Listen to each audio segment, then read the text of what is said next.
Hello student. आज मैं हिंदी माध्यम के विद्यार्थियों के लिए 10वीं कक्षा के सांख्यिकी चैप्टर स्टार्ट करने जा रहा हूँ।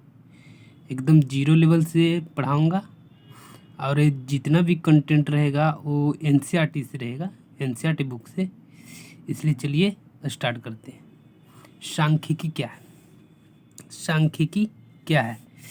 जिसमें आंकड़ों को संग्रह, प्रस्तुत, विश्लेषण का अध्ययन करने के साथ साथ उस आंकड़े को अच्छी तरह से प्रयोग करने के बारे में भी सोचा जाए तो उसे ही सांख्यिकी कहते हैं।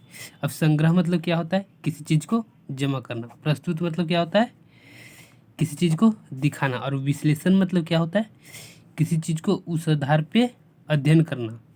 इसी को यानी ये डिफिनेशन हो गया। चलिए, ये मैथ से है, मैथ्स में इतना डिफिनेशन क्लियर नहीं हो सकता। आगे बढ़ते सांख्यिकी में हमें क्या क्या पढ़ना है। तो सांख्यिकी में हमें पढ़ना है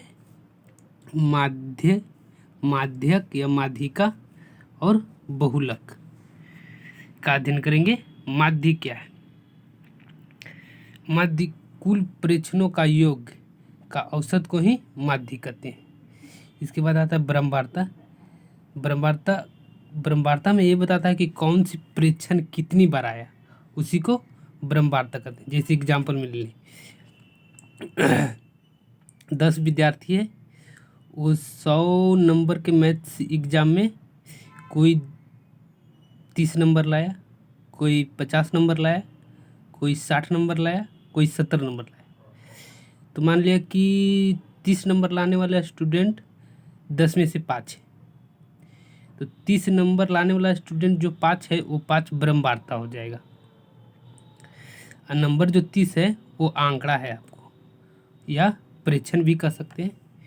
इसके बाद चलते हैं माध्य का फॉर्मूला क्या होता है। माध्य बराबर कुल प्रेक्षणों का योग बटे कुल संख्या। इसे इस तरह से भी लिख सकते हैं।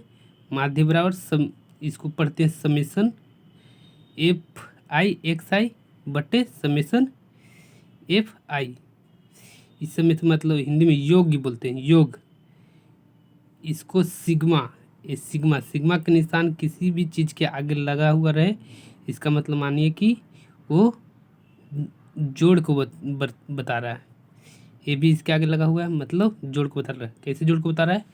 जैसे अगर जो सिग्मा एक्स आई रहेगा तो सिग्मा एक्स और आई 4, मतलब 1 से लेकर 4 तक चलना है, तो 1 plus x2 plus x3 plus x4 तक जाएगा।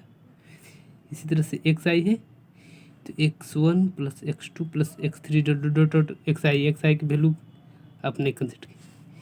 इसके बाद ये तो थ्योरी पार्ट हो गया।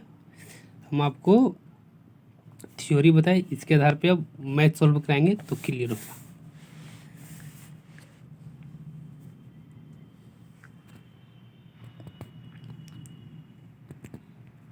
मैथ से है किसी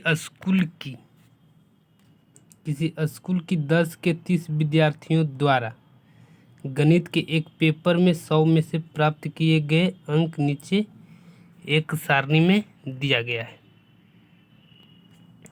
इन विद्यार्थियों द्वारा प्राप्त अंकों का माध्य ज्ञात कीजिए। ये सारणी है, इसमें प्राप्तांक है यहाँ, और यहाँ विद्यार्थियों की संख्या। जो विद्यार्थियों की संख्या है इसी को ब्रह्मवार्ता कहेंगे, ये जो प्राप्तांक है उसी को आंकड़ा या प्रेक्षण कहेंगे।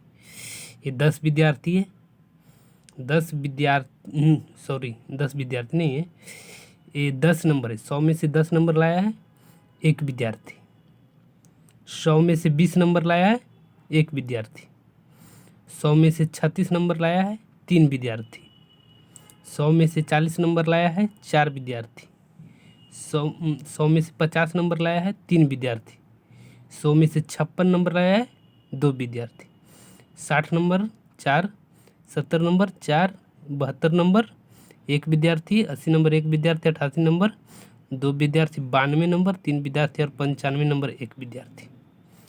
अब इसी को सॉल्व करेंगे, यानी कि माध्य निकालेंगे।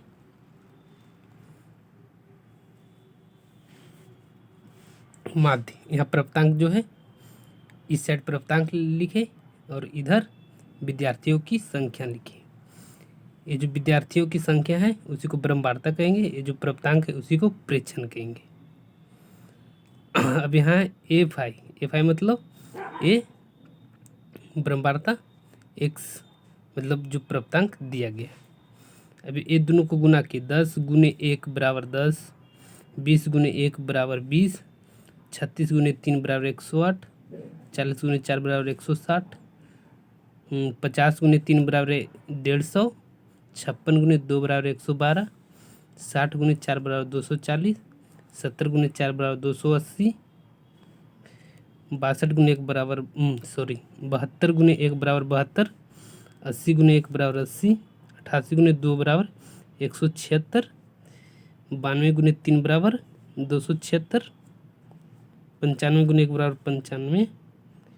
अब ये जो है बताए थे कि किसी भी चीज़ के आगे अगर जो ये सिग्मा लगा रहे तो समेसन मतलब जोड़ है, ये सभी का जोड़ मतलब 1 1 3 4 3 2 4 4 1 1 2 3 ये सभी को जोड़ा तो 30 आया।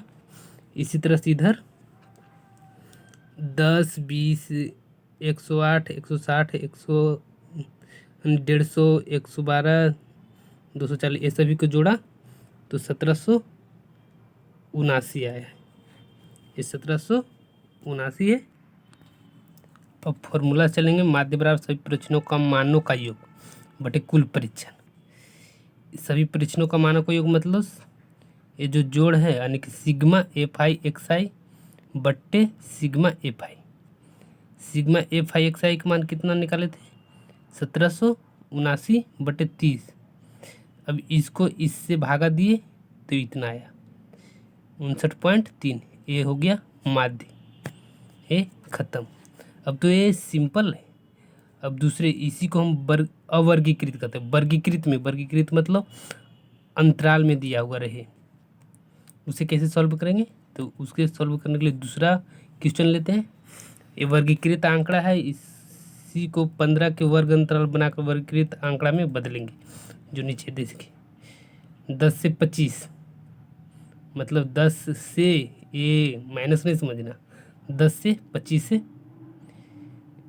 ये ऊपरी सीमा हो जाएगा और ये निचली सीमा, ये ऊपरी सीमा ये निचली सीमा, ये ऊपरी सीमा ये निचली सीमा। अभी इनका अंतर कितना है तो 25 और -10 कितना आया, 25 - 10 15 आया। यानी कि इसका अंतर वर्ग अंतराल कितना चल रहा है, 15 चल रहा है। 10 से 25 12 15 18 20 24 नंबर लाने वाले विद्यार्थी 2 है। मतलब 10 से 25 के बीच में जितना भी नंबर आया वो 2 ही विद्यार्थी लाया है।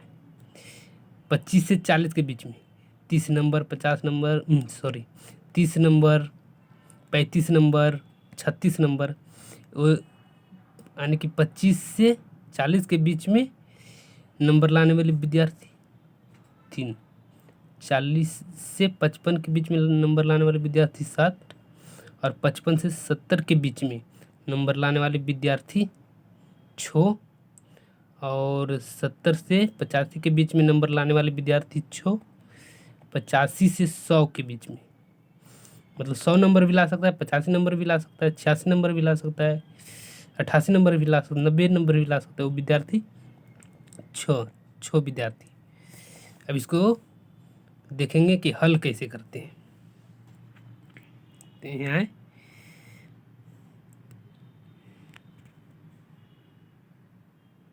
वर्ग अंतराल, जो वर्ग अंतराल है 10 से 25, 25 से 40, 40 से 55, 55 से 70, 70 से 85, 100 ये विद्यार्थियों की संख्या है। इसी को ब्रह्मवार्ता कहेंगे। 2 3 7 6 6 6।